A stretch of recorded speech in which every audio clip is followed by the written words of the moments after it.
कांग्रेस के द्वारा मधुबनी में पलायन रोको नौकरी दो यात्रा का आज 10वां दिन है और देख सकते हैं कन्हैया कुमार ने अभी प्रेस कॉन्फ्रेंस किया है और इस यात्रा का मुख्य उद्देश्य क्या है इसके बारे में भी जानकारी दिया है।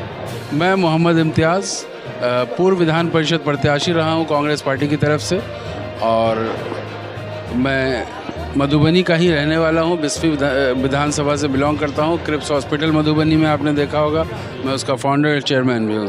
सर, आज जो कांग्रेस के द्वारा पलायन रोको नौकरी दो यात्रा निकली है, कैसे देखते हैं इस यात्रा को? देखिए, पलायन रोको, आप भी युवा हैं, आपने भी देखा होगा कि बिहार के लोग जब बाहर जाते हैं तो बाहर जाने में बिहारी एक गाली के जैसे यूज़ किया जाता है।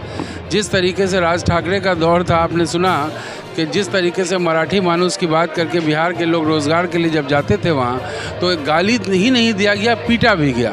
तो क्या बिहारी कब तक पिटता रहेगा, कब तक बिहारी बन करके गाली सुनता रहेगा? उसके लिए किसी ने को शुरुआत करनी थी। ये यात्रा कांग्रेस की नहीं है।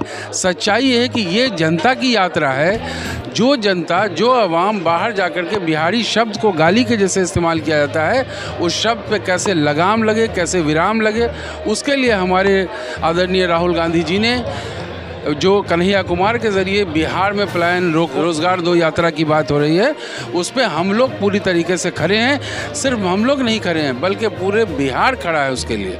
कितना असर दिखेगा विधानसभा चुनाव में इस यात्रा को? देखिए, सीधी बात है कि समझने वाले लोग अगर हो तो पूरा असर दिखना चाहिए। इससे बड़ा क्या है? आदमी engineer, doctor, collector, IAS, IPS केवल बनता है कि रोज़गार हो। हर आदमी चाहता है कि अपने घर में माँ बाप अपने बच्चों के साथ रोज़गार नौकरी करें।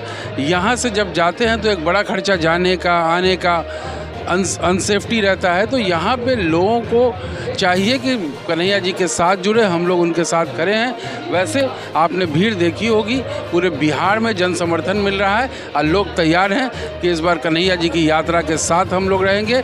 आगे इसका हम लोगों को फ़ायदा भी होगा, बिहार की जनता को फ़ायदा होगा। अच्छा, बीजेपी के नेता जो अभी यात्रा जो चल रही है पलायन रोको नौकरी दो यात्रा, इस पर सवाल खड़ा कर रहे हैं कि 70 साल में जो उनका शासन था उस दौरान उन्होंने ये यात्रा क्यों नहीं निकाली? वाह, बड़ी अच्छी बातें कही आपने। 70 साल के शासन में यात्रा क्यों नहीं निकाली?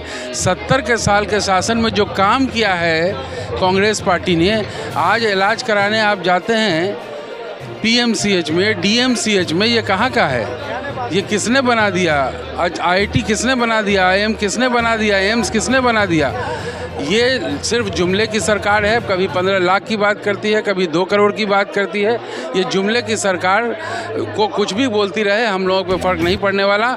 हम लोग जब देश के खिलाफ, देश के हित के खिलाफ लोग जाएंगे, उसके साथ हम लोग आंदोलन भी करेंगे और यात्रा भी करेंगे। अच्छा, मुख्यमंत्री नीतीश कुमार जी ने भी कुछ दिन पहले प्रगति यात्रा निकाली थी पूरे ज़िले में, कैसे देखते हैं इस यात्रा को आप? देखिए, मुख्यमंत्री जी तो अभी देखा कि जो राष्ट्र का सम्मान नहीं करते। आपने देखा अभी कि राष्ट्रीय गान हो रहा है, उस राष्ट्रीय गान में मुख्यमंत्री जी का, तो मुझे तो लगता है कि उनकी प्रगति उसी को राष्ट्रीय गान को सम्मानित नहीं करके उसके खिलाफ काम करना है। उनको वो लोग अच्छा समझते हैं, तो उनकी प्रगति यात्रा में वो क्या गिनाएंगे मुझको नहीं पता।